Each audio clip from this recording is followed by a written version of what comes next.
Good afternoon, and welcome to the first quarter fiscal 2025 Hewlett Packard Enterprise earnings conference call.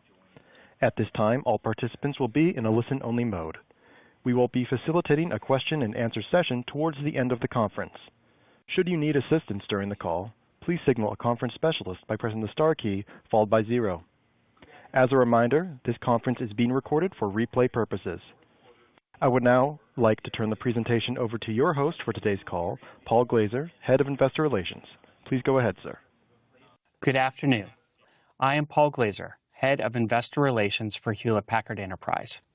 I would like to welcome you to our fiscal 2025 first quarter earnings conference call with Antonio Neri, HPE's President and Chief Executive Officer, and Marie Myers, HPE's Chief Financial Officer. Before handing the call to Antonio, let me remind you that this call is being webcast. A replay of the webcast will be available shortly after the call concludes. We have posted the press release and the slide presentation accompanying the release on our HPE Investor Relations webpage. Elements of the financial information referenced on this call are forward-looking and are based on our best view of the world and our business as we see them today. HPE assumes no obligation and does not intend to update any such forward-looking statements. We also note that the financial information discussed on this call reflects estimates based on information available at this time and could differ materially from the amounts ultimately reported in HPE's quarterly report on Form 10-Q for the fiscal quarter ended January 31st, 2025.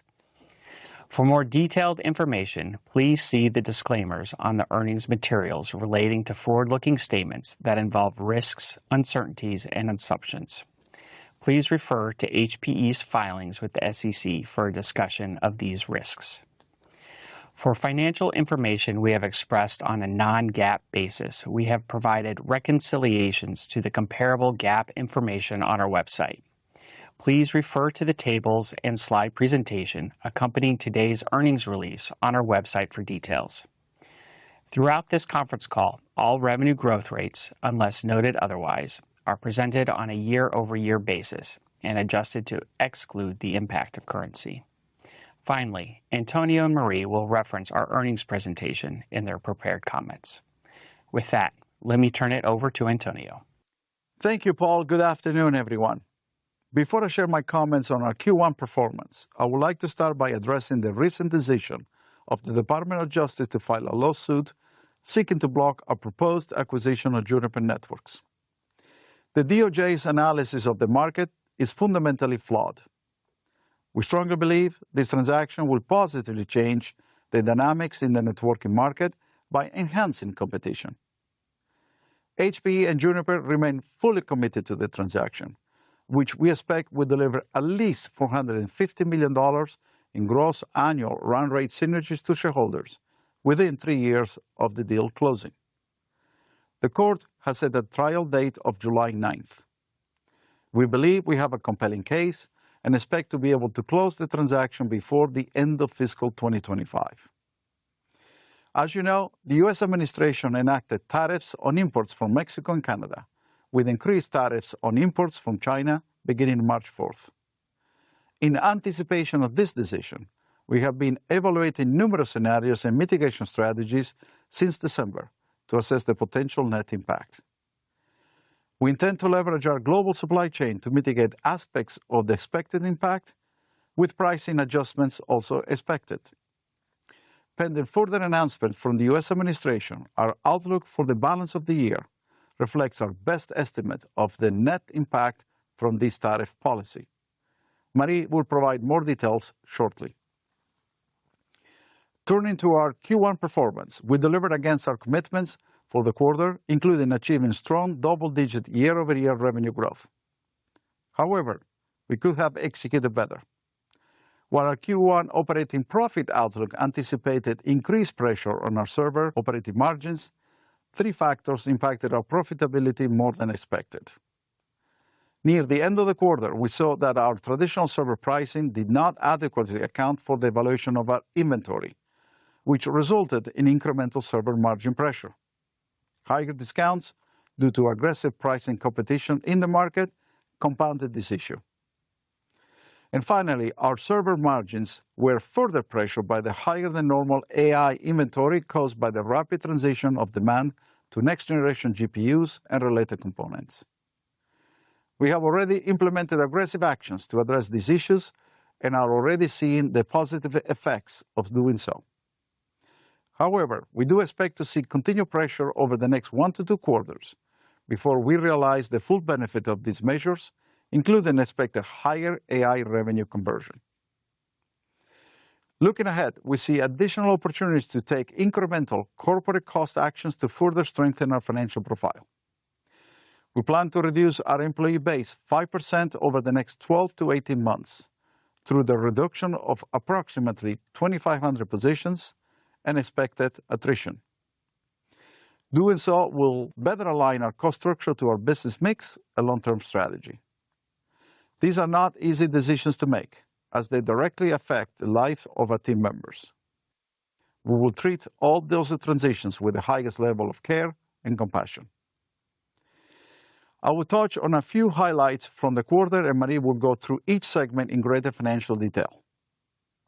At the company level, we delivered revenue and diluted net earnings per share consistent with our outlook. Q1 revenue growth of 17%, a near record, was in line with our mid-teens growth expectations. This was the 4th consecutive quarter of improved year-over-year top-line growth, driven by our server business, which grew revenue 30% year-over-year, and hybrid cloud, which was up 11% year-over-year.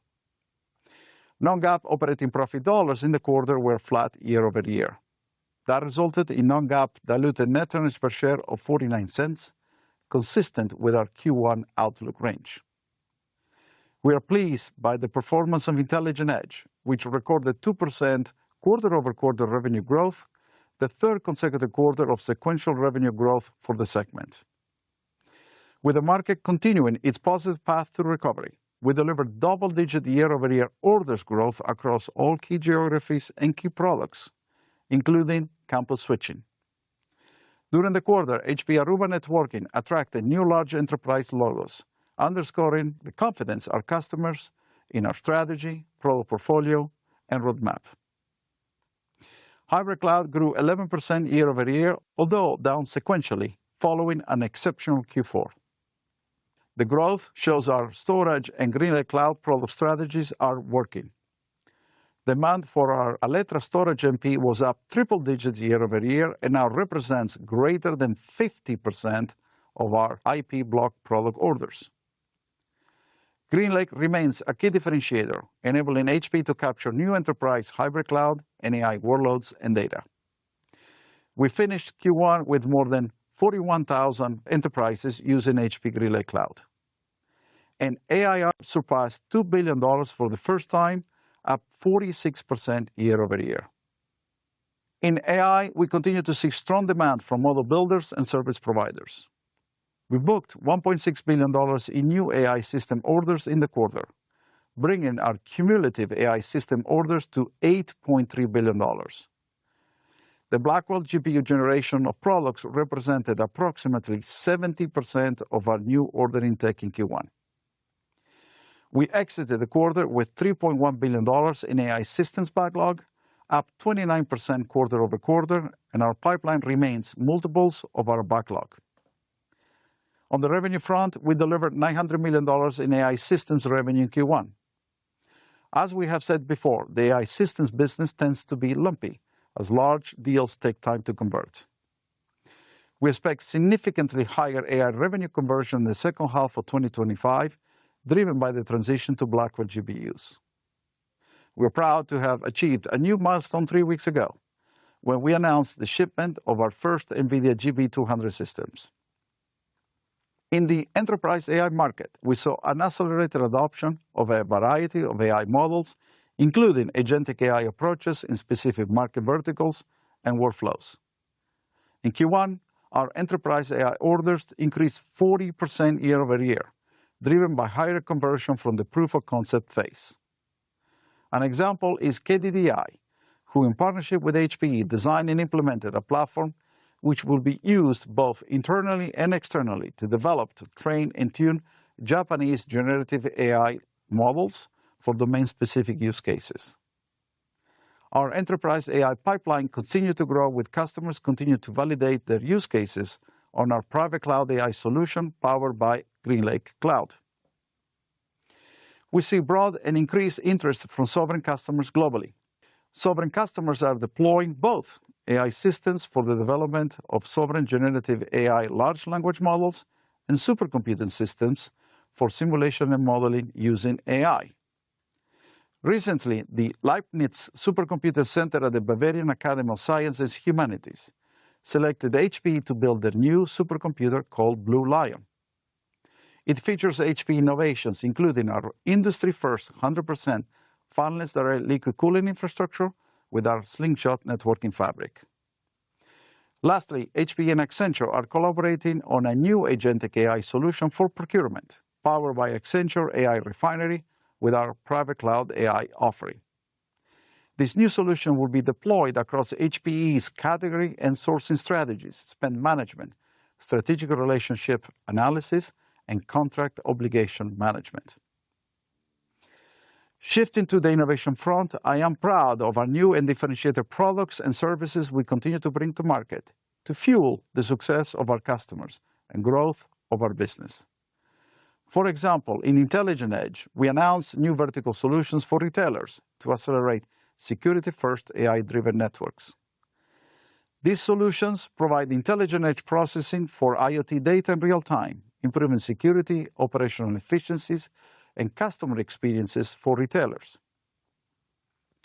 In hybrid cloud, last November, we introduced a new KVM-based HPE VM Essential software offerings. Hybrid cloud orchestration and on-premises infrastructure virtualizations are tremendous growth opportunities for HPE.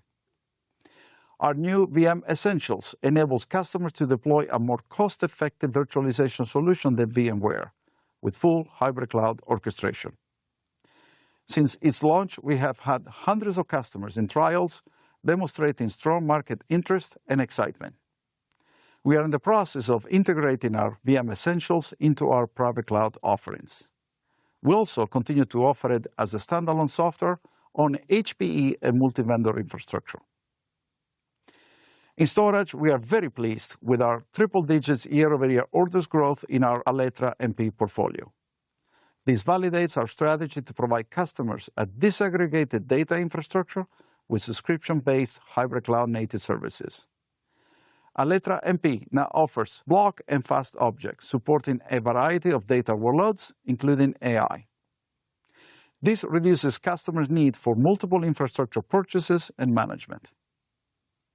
And finally, in our server business, 2 weeks ago, we launched a new ProLiant Gen 12 server platform with our next generation of ILO quantum-resistant security enclave and direct liquid cooling support. This latest generation offers the most sustainable and secure cost per computing core performance. One Gen 12 server can replace up to 26 Gen 9 servers and up to 14 Gen 10 servers. This reduces power consumption by at least 65%. In closing, in Q1, we saw continued strong demand across the portfolio, driven by our new impressive innovations and customers' continued enthusiasm for our offerings. However, we could have executed better, particularly in our server segment. HPE has a proven execution track record, and we are committed to doing what is needed. We have already taken steps to improve our execution performance, and we expect our efforts will contribute to improvements in the back half of fiscal year 2025. We have made great strides at HPE in accelerating our strategy and aligning our product portfolio to market inflection points and customer needs. We will continue to make bold moves to enhance our portfolio and attract new customers in ways that accelerate value for our shareholders. Now, let me turn the call over to Marie, who will provide more details on the quarter. Marie? Thank you, Antonio, and good afternoon, everyone. During the first quarter of fiscal 2025, we saw increased demand for servers, storage, and networking products. Our revenue grew 17% compared to last year, marking the 4th straight quarter of accelerated revenue growth. We met our outlook achieving double-digit growth in server and hybrid cloud. Intelligent Edge also performed better than we expected and is set to grow further in this quarter. We reported non-GAAP diluted net earnings per share of 49 cents, aligning with our outlook showing strong profitability and hybrid cloud and Intelligent Edge. However, we faced some challenges in the server segment, which we are addressing. Here's a closer look at the details of the quarter.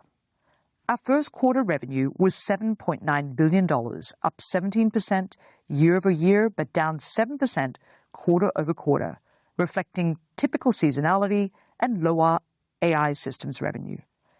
Our annual recurring revenue was $2.1 billion, up 46% year over year, driven by AI and Intelligent Edge.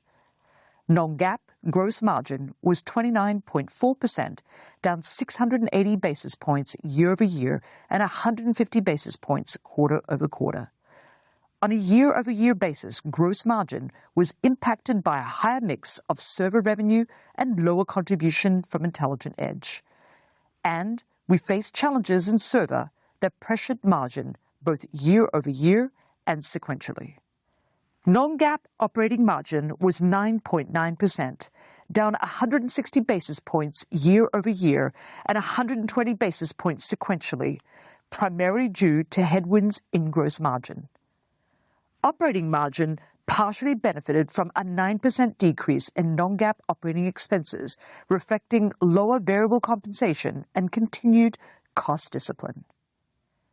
In my first year as CFO, we implemented cost-saving measures by targeting discretionary spending, reducing non-GAAP operating expenses from 24% in fiscal 2023 to 22% of revenue in fiscal 2024. In Q1, these actions lowered operating expenses to a record low of 19% of revenue. This year, we aim to target more structural cost savings. Free cash flow was negative $877 million, in line with normal seasonal patterns. GAAP diluted net earnings per share was 44 cents, above guidance of 31 cents to 36 cents, due to a gain recognized on the sale of a communications technology group, or CTG, and lower than expected Juniper-related costs. Non-GAAP diluted net earnings per share of 49 cents was within our guided range of 47 cents to 52 cents. Non-GAAP diluted net earnings per share excludes $57 million in net costs primarily related to stock-based compensation expense, H3C divestiture-related severance costs, acquisition, disposition, and other charges, and amortization of intangible assets, primarily offset by the gain recognized on the sale of CTG. Now, let's break down the segment results. Server revenue was $4.3 billion, up 30% year over year. Revenue fell sequentially, primarily due to the timing of AI systems deals. In traditional compute, our Gen 11 value proposition resonated with customers, contributing to year-over-year AUP growth. Gen 11 accounts for the majority of our traditional compute sales, and we expect to begin shipping the new Gen 12 portfolio later this year. In AI systems, we signed $1.6 billion in net orders and added enterprise and sovereign customers, although most demand is still from model builders. We recognize roughly $900 million of revenue, up from about $400 million last year, but down sequentially as expected, due to chip availability and customer readiness. We expect these factors will continue to affect our AI systems business. Server operating margin was well below expectations at 8.1%. While our guidance of 10 to 11 assumed impact from the GPU transition and competitive pricing, market pressures were greater than expected, and execution issues further impacted operating margin. We have made improvements and taken additional steps to reduce costs, expecting server operating margin to be around 10% by Q4. Let me provide further details. In traditional compute, we face challenges in pricing strategies and discounting. We now have a more rigorous discount framework with increased deal mix scrutiny. These changes will take time to impact our P&L as we work through our backlog. In addition, we expect pricing adjustments may negatively impact top-line growth in the near term. In AI, our margins were affected by the transition to new GPUs and managing older GPU inventory. We believe this is an industry-wide challenge that will improve as supply and demand align. We have implemented actions to reduce inventory. Now on to Intelligent Edge, which exceeded our expectations and is ready for growth in Q2. Revenue was $1.1 billion, up 2% quarter over quarter, ahead of guidance of flattish growth. Revenue was down 4% year over year as we move past post-pandemic related backlog. We saw double-digit year-over-year growth in SASE and data center switching, with notable order growth for wireless LAN and campus switching. Despite some pressure from weaker federal spending, we grew orders double digits year over year in all major regions. We expect the business to return to year-over-year growth in Q2, given order trends and normalized channel inventory. Operating margin was 27.4%, down 200 basis points year over year, but up 300 basis points quarter over quarter due to higher revenue and cost controls. Moving to hybrid cloud. We saw broad-based strength, growing revenue 11% year over year to $1.4 billion, in line with our guidance. Sequentially, the business declined 12%. Our HPE Electra MP platform is ramping nicely, adding over 150 new logos this quarter. HPE Electra MP's higher deferred revenue will benefit the long-term P&L, but impacts near-term growth and margin. The transition to Electra MP pulls through more owned IP, which benefits profit. HPE Private Cloud AI continues to attract customers with fast deployment and competitive ROI. We continue to grow our pipeline with opportunities spanning regions and sectors. During the quarter, we received orders for small, medium, and large configurations, with use cases varying from inferencing and fine-tuning to manufacturing and life sciences.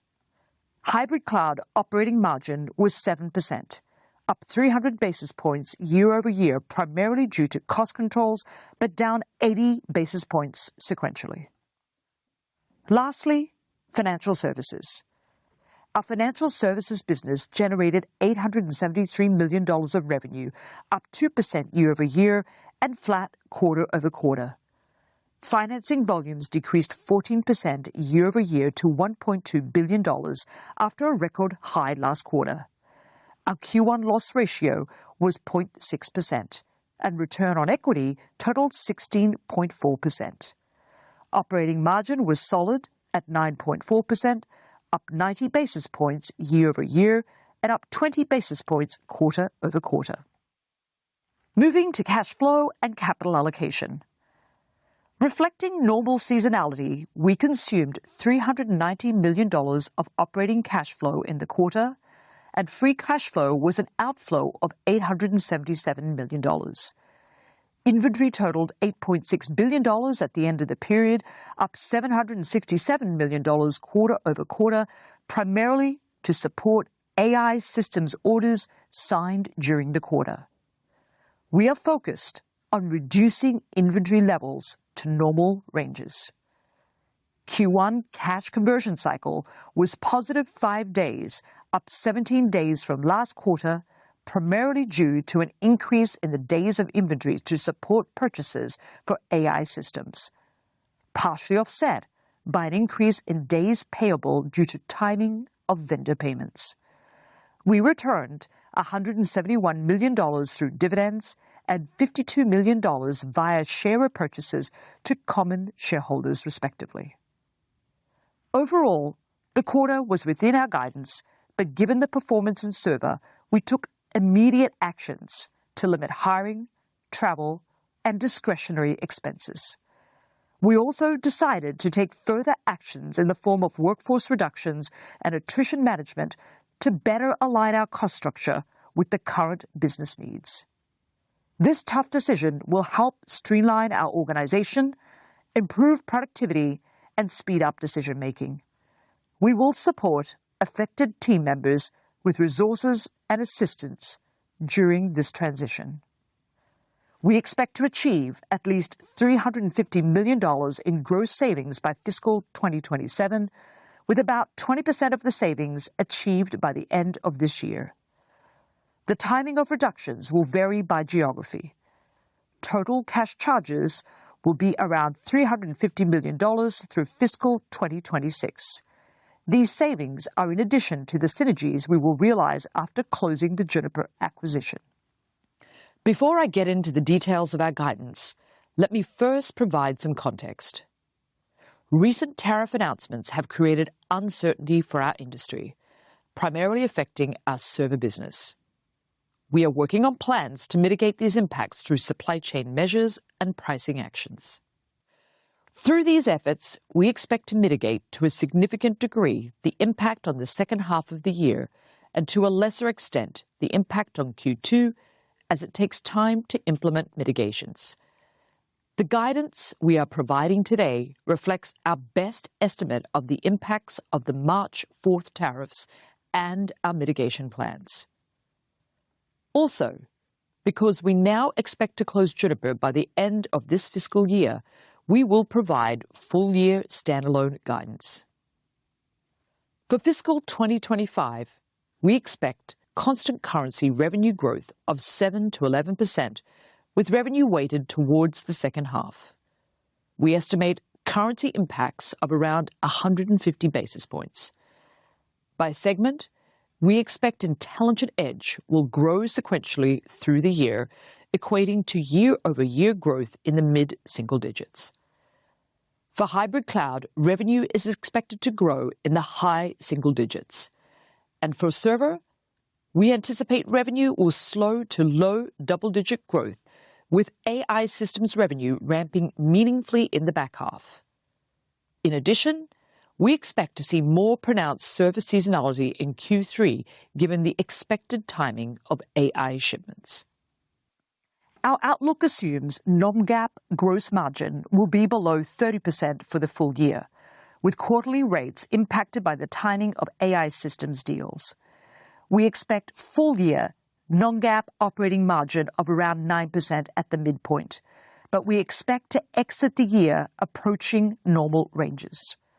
By segment, we expect hybrid cloud operating margin in the mid to high single digits and Intelligent Edge to remain in the mid-20% range. Server is expected to improve in the back half, exiting the year with operating margin around 10%. We expect OI&E will be a net expense of approximately $15 million. We are guiding GAAP diluted net earnings per share between $1.15 and $1.35, and our non-GAAP diluted net earnings per share between $1.70 and $1.90, weighted to the second half. Non-GAAP diluted net earnings per share outlook assumes Q4 will account for a higher percentage of our annual non-GAAP net earnings compared to recent periods. We expect free cash flow will be approximately $1 billion, including operating profit of roughly $3 billion at the midpoint, negative working capital, and the restructuring charges related to the cost savings we announced today. For Q2, we expect revenue will be between $7.2 billion and $7.6 billion. This range includes a return to year-over-year growth in Intelligent Edge with operating margin in the mid-20% range. For hybrid cloud, we expect revenue will be down slightly sequentially with operating margin in the mid-single digits reflecting seasonality. For server, we forecast a sequential decline in the mid to high single digits, including a modest decline in AI systems revenue. Q2 will be the trough for server operating margin in the mid-single digits due to both the timing of tariff implementation and the corrective actions we are taking in the business. We expect GAAP diluted net earnings per share to be between 8 cents and 14 cents, and non-GAAP diluted net earnings per share between 28 cents and 34 cents. Lower earnings combined with investments in our AI business will be a headwind to Q2 free cash flow, resulting in abnormal seasonality. As such, we expect Q2 will be our weakest cash generation quarter during 2025. In summary, we are confident in our measures to improve our server business. In 2025, we will focus on right-sizing our cost structure while leveraging AI technologies to enhance our processes, aiming to make HPE more agile and positioned for the long term. We remain a leader in innovation, encouraged by the strong demand for products like HPE Alletra MP and private cloud AI. The networking market is recovering, and our business is performing well. We look forward to closing the Juniper acquisition later this year. With that, I'll open the floor for questions. We will now begin the question and answer session. To ask a question, you may press star, then 1 on your touch-tone phone. If you are using a speakerphone, please pick up your handset before pressing the keys. And to withdraw your question, please press star, then 2. In the interest of time, we request that you please ask only one question. At this time, we will pause momentarily to assemble our roster.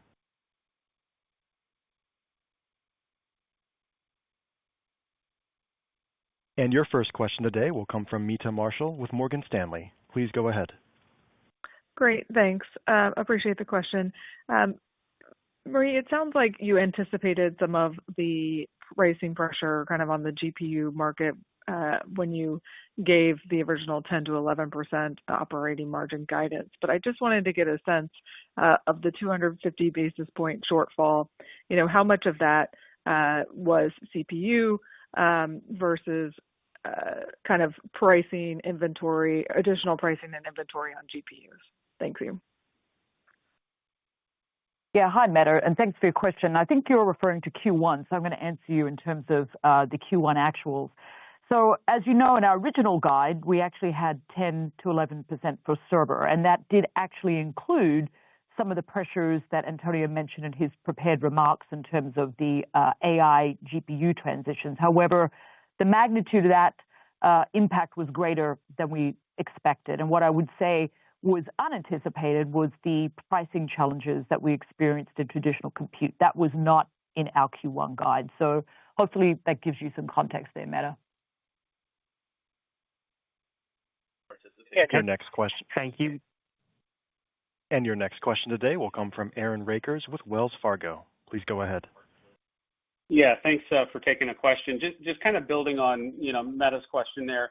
When we look at the gross margin profile of your AI server revenue and thinking about the monetization of the backlog as we move forward, I'm curious of how that's changed or how your views have kind of structurally changed over the course of the last 3 months, and whether or not the gross margin pressure you might be seeing, is there any kind of inventory charges or write-downs that are more transitory in the model, and just any context on how margin profile looks, thinking about the Hopper going to the Blackwell product cycle would be helpful. Thank you.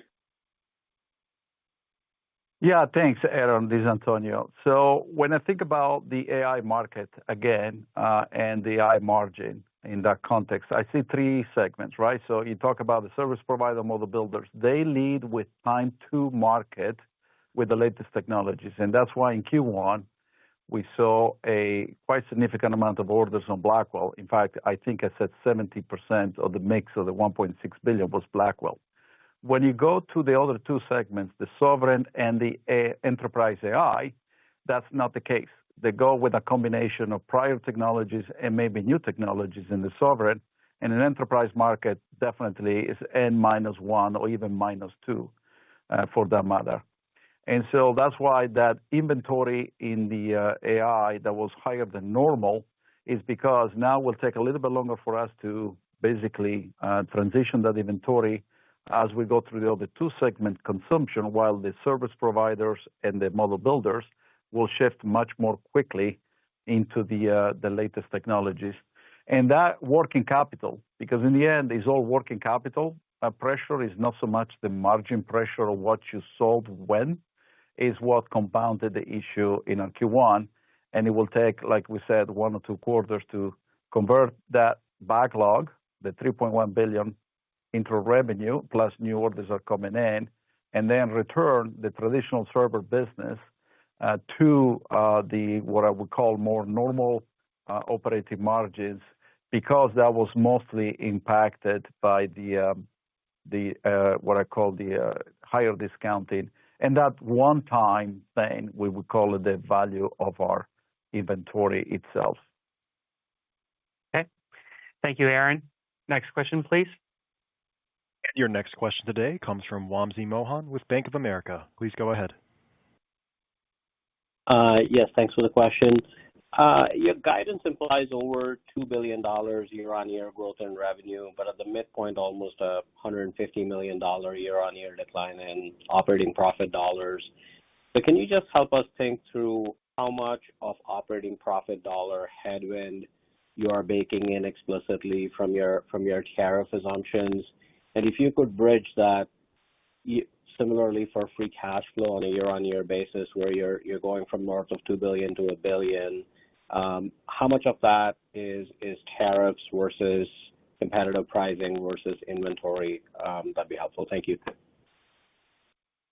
Yeah. Hey, Wamsi, good afternoon. And maybe I'll take the second part of your question first in terms of cash itself. So for the full year guide, as you know, we in my prepared remarks, I mentioned at least $1 billion. The way to think about cash flows, you take out net earnings at the midpoint of $180. The biggest driver is really working capital, and then also the announcement that we made around the cost efficiency program. So they're the two biggest drivers that sort of influence cash flow from a year-on-year basis. And then obviously the tariff impact flows straight into the earnings at the midpoint. In terms of tariffs, Wamsi, and how to answer that, what we've got in the guide is actually 7 cents for the year, and that gets you to the midpoint of the 180 on the guide. I would add, though, the way to think about tariffs is we're working, we've worked obviously on mitigation effects, but it does take time to see those mitigation effects take place. So as a result, literally 4 cents of that 7 cents is actually going to be in Q2, and it's also in the server business, which is where we see the greatest extent of that of the tariff impact. So tariffs, 7 cents in a year, but the sort of like the hardest part of the tariff sort of impact is really going to be borne in Q2. Very good. Thank you, Wamsi. Next question, please. And your next question today will come from Tim Long with Barclays. Please go ahead.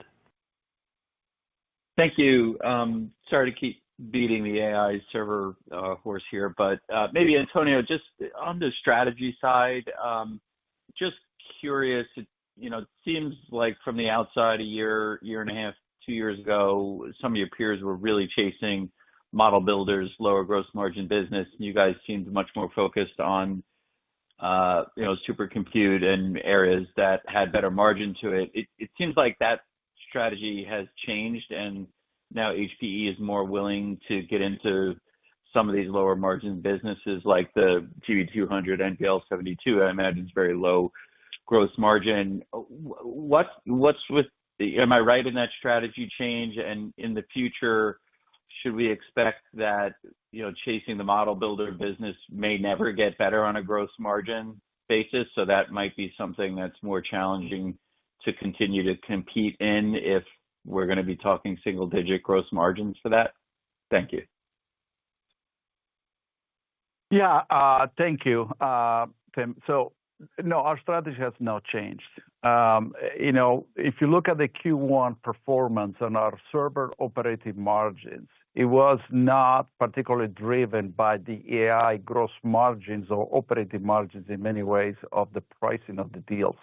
We participate in service provider where we believe through scale and other mixes that we drive in that deal, whether it's services, manufacturing, the like, we can make the math work to ultimately deliver that overall 10% server margin combined with the rest of the server business.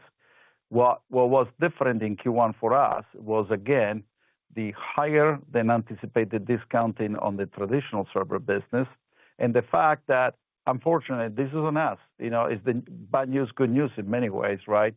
Is that the cost that we saw in our valuation of the inventory was not completely factored in that pricing for traditional servers, compounded by the higher than anticipated discounting. And then, obviously, the GPU transition on the working capital that Marie just described, which obviously had an impact on the AI margin, but not because the pricing was off or anything. So in many ways, I'm confident. Obviously, we have put the right actions in place. The cost issue has been taken care of. We found out the near end of the Q1. So I'm personally very disappointed about that. It's on us, it's on me. And we feel we have the corrective actions in place. But, our focus is really in the mix of the three segments. Clearly, a huge focus on enterprise AI. As I said in my remarks, 40% year-over-year orders growth. We have a great platform there. We drive additional services, particularly on the maintenance and the GreenLake subscription on that. And then the balance on sovereign between generative AI and supercomputing, which is very good for us. And then in the service provider where it makes sense. And so for me, that's the approach. And again, in Q1, we had this unique set of situations that we know we're going to fix. And that's why at the end of Q4, we're going to basically drive to the normalized, what I call 10% overall server margin in the full segment. Thank you, Tim. Next question, please. And your next question today will come from Simon Leopold with Raymond James. Please go ahead. Thank you very much. I wanted to see if you could talk a little bit about your customer mix and how it might be changing. And to be transparent, I'm wondering, are you targeting more of the cloud builders right now? And is that affecting some of the assumptions so you're in a more aggressive space? Or are we seeing issues where perhaps your federal market, which I assume is very profitable, is weaker in the mix? So trying to get a little bit of unpacking, particularly around compute, around what's going on in the verticals that might be affecting margin. Thank you. Well, thank you, Simon. No, I mean, I don't think this is new news, but in the service provider model builders, we obviously target those who value the value of our intellectual property. Now, obviously, direct liquid cooling, 100% fanless. This is what we shipped 3 weeks ago for the first time. And that takes a lot of work, both on the capital side, but as well on the manufacturing side. But that's a market that's super concentrated. I mean, when you think about it, the model builders, maybe you can count it with the finger of 2 hands, maybe less. And then on the service providers, probably 15 to 20s that make a difference, right? And that's why you need to find a balanced approach. I'm particularly targeting the tens of thousands of enterprise customers that are now adopting a variety of AI models and more agentic approaches. And while the value of the order transaction is much lower, obviously, comes with a complete different margin profile. And what I'm pleased is that we now see the acceleration of that and a significant pipeline. And our channel motion is actually an advantage for us. So you may end up, obviously everybody think about what's going to happen with the CapEx deployment in one segment of the market. That maybe, slow down at some point. I don't know, but right now it feels solid.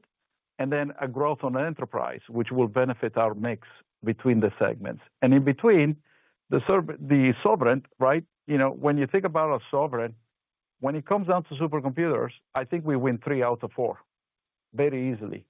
And then on top of that, you add now this generative AI and, like the University of Bristol or Japan, AST, or many others that are coming through the pipeline. And that's where we find the balance for the server business. And in the meantime, drive the refresh in the traditional compute, which has been very solid. In fact, we had, again, double-digit year-over-year orders growth. And ultimately now with Gen 12, we have another great platform to transition the install base to lower cost per core with more sustainability with 65% energy reduction. Thank you, Simon.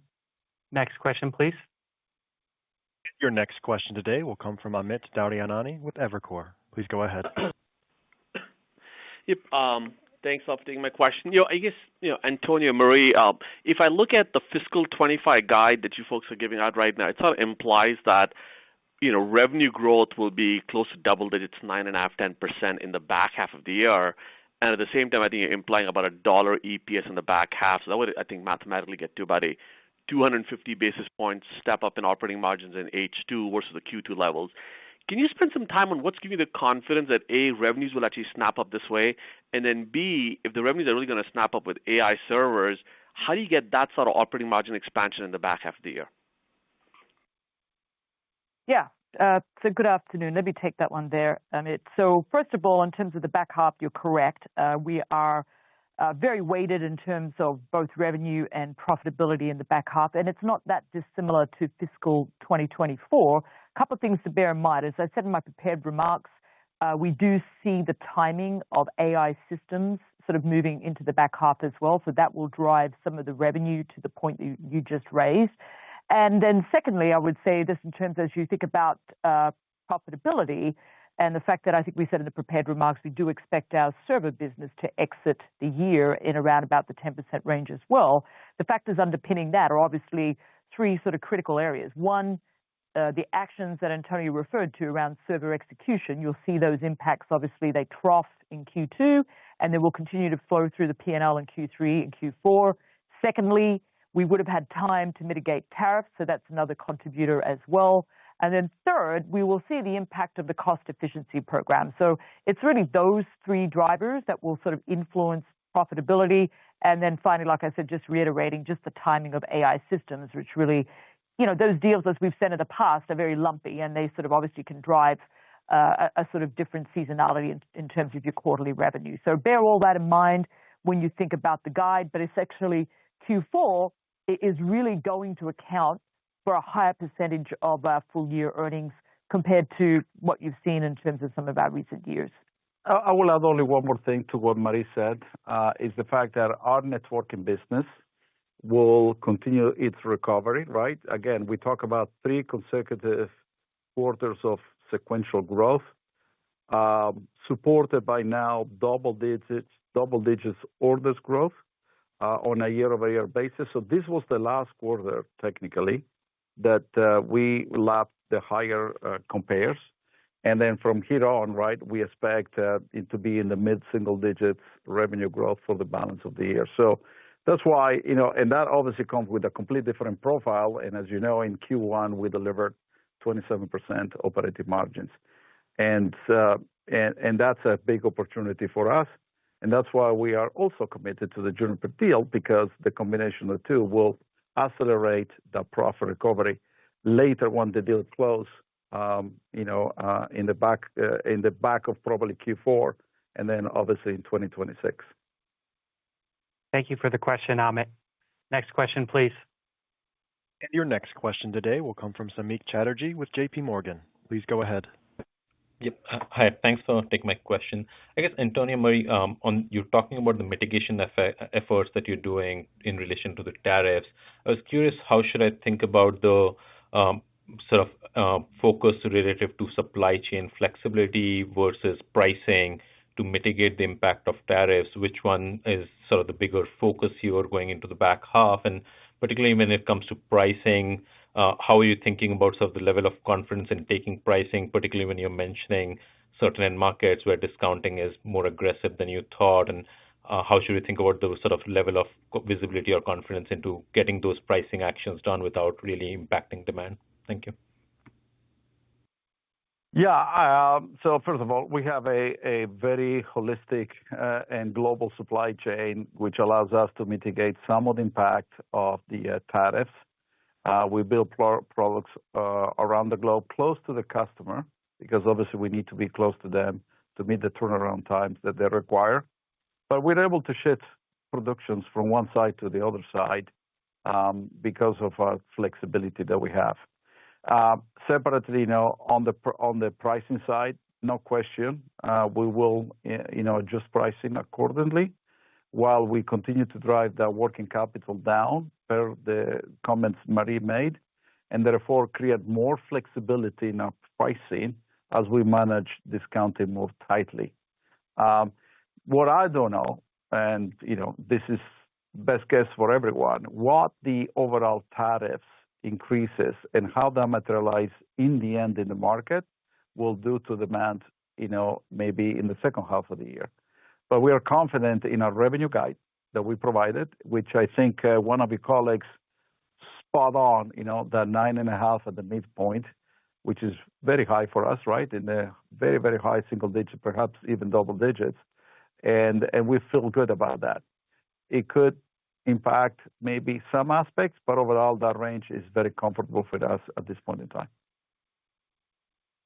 Thank you, Samik. Next question, please. And your next question today will come from David Vaught with UBS. Please go ahead. Great. Thank guys for taking my question. Marie, I thought I heard you say on the call the cost restructuring savings are in addition to the Juniper savings. So does that mean, I couldn't hear you clearly, but does that mean the savings that you're announcing today impact more the server storage side of the business and not Aruba and Intelligent Edge? Just trying to get a sense for how that layers in over the next couple of years. And if that's the case, is the 425 or 450 that you mentioned regarding Juniper all from the Juniper side from the transaction if it closes? Thanks. Yes, David. Hey, good afternoon. It's Marie. So just to clarify, yes. So first of all, the Juniper at least 450 is completely tied to Juniper as a standalone. And then in terms of the $350 million of gross annual run rate savings that we announced today, that actually ties to our current organization, our current company. So as I mentioned, we expect to, achieve these numbers over the course of 25 and 26. And this is really much more focused around what I would describe as cost efficiency. And I think we mentioned in terms of eliminating around about 2,500 jobs inside the company as it is today. So think about them as sort of two separate initiatives and two separate plans. This is very simple. We had the plan to close the transaction at the end of Q1. It is very disappointed that the DOJ decided to file a lawsuit. But if we had the plan also to announce what we felt was the opportunity to go forward to take incremental cost out. If you take the two programs together, it's at least $100 million. But we have not closed the Juniper transaction. Therefore, we have to wait for that. And we are committed to deliver at least $450 million once the transaction closes. In the meantime, we are moving forward with the 350 that Marie talked about it. And that's why, I think it's the right time to do so. Also in the context of what the market is expecting and what's happening with tariff and the like. And also what happened to us in Q1, which we feel confident we will address. But think about the whole thing. It can be quite sizable. But in the meantime, we're addressing the standalone because that's who we are. Very good. Thank you, David. Next question, please. And your next question today will come from Michael Ng with Goldman Sachs. Please go ahead. Hi, good afternoon. Thank you very much for the question. Antonio, I just wanted to ask about the AI systems orders momentum throughout the quarter. The $1.6 billion implies a little bit of a slowdown in December and January after the $1 billion plus order in November. Has the demand environment for AI systems changed? What have you seen during the quarter and then, in the couple months since? And then if I could just ask Marie a quick follow-up on free cash flow. Anything other than the $250 million of cash restructuring that impacts the outlook? Just wanted to see if there was anything unusual there. Thank you. Yeah, thank you, Michael. I think you're correct. Obviously, we started strong the quarter, and then obviously vacations and the like. But remember, this is a lumpy business, right? You may have strong spurs of demand, happening 1 month, and then perhaps not so much the next month. But on aggregate, right, when you think about it, we booked $8.3 billion. That was up double digits, and we doubled it quarter over quarter. I think that's the message, right? So our AI systems net orders in the quarter were twice as big as the Q4. That said, what I'm particularly proud is the fact that the AI enterprise is strong. And that to me is a testament that our customers are deploying these solutions, particularly in inferencing. and the inference is where all the value gets realized. And the pipeline remains at multiples on every segment of the AI, whether it's sovereign, enterprise AI, or model builders and service providers.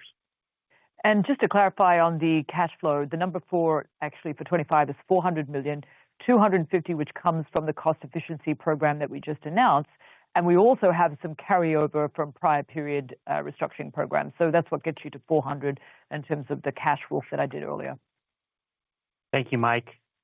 Next question, please. And your next question today will come from Matt Niknam with Deutsche Bank. Please go ahead. Hey, thanks so much for squeezing me in. I'm wondering, has the macro backdrop and specifically around tariff uncertainty, has that had any impact on customer purchasing or demand to date? And just in a similar vein, are you baking in any incremental softness from U.S. Fed as a result of some of the DOGE initiatives? Thank you. Yeah, thank you. No, so far, no. In fact, as we said in our prepared remarks, we had double digits order growth in all our business units. That's true for networking. That was true for servers. That was true for AI systems. That was true for storage, was actually triple digits. And now the Alletra MP represent more than 50% of the mix. So demand was very, very strong. We don't see yet the full impact of the tariffs in the market. I think it will take another month or two. On the federal side, it depends on which agency you're working with.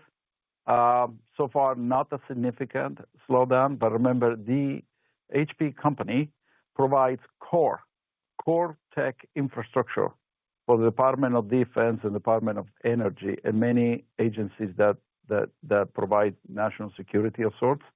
And therefore, that has not been seen. But we'll see what happens next. Hard to predict at this point in time. Okay. Thank you, Matt. We are ready for our last question.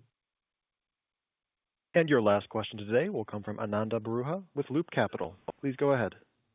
Hey, yeah, thanks, guys. Good afternoon. Hey, Antonio, just a quick question on Gen AI server mix as you guys are thinking about it for fiscal 25. And I guess really what I'm interested in is any context on how much of what you're looking at in the backlog pipeline would go into GreenLake versus the revenues in the traditional sales sets, and then any sense of how your mix might change from SPs and model builders relative to enterprise and sovereigns. And that's it for me. Thanks. Yeah, thank you. When I think about enterprise AI, there is a big component that goes through the GreenLake because there is a subscription of the software to the GreenLake platform. All that software that we co-engineer with NVIDIA, so that's what we call NVIDIA Computing by HPE, is actually a subscription into the GreenLake platform with a CapEx on the infrastructure attached to it. Think about it that way. While the growth is very nice, and you saw the 40% growth in orders, it actually takes time to see it, right? And now remember, we have now $2 billion plus in AIR that you will be adding to it as we grow that installed base. But on the service providers or the model builders, those have been, at least in the last couple of quarters, all CapEx purchases. And therefore, there is no GreenLake Flex offer associated at this point in time with that one. So that's why it's more CapEx on one, and over time you have a CapEx plus a subscription on the other one. Okay. Well, I think we are at the end of the call. Thank you for joining the call. Again, I will leave you with this. Number one is we delivered a solid quarter, but we could have executed better. I'm really proud of the demand that we've seen. That tells me the innovation and the strategy is right. But ultimately, we could have executed better in the server operating margin side, where a couple of things were under our control, and obviously we are committed to go fix that. Confident to return to normalized EPS by Q4 and the 10% server margin at the exit Q4. And then, we took aggressive action on incremental cost that we can take out now. And also we factor the tariff impact now. So you have one complete view of what fiscal year 2025 looks like. And last but not least, we are totally committed to the Juniper deal. We believe we have a very strong case, and we expect to close that transaction in the second half of 2025. And the good news, at least there is a trial date now set for July 9th, and we believe we have a compelling case to get the favorable ruling. Thank you for your time today, and hope to talk to you soon. The conference is now concluded. Thank you for attending today's presentation. You may now disconnect.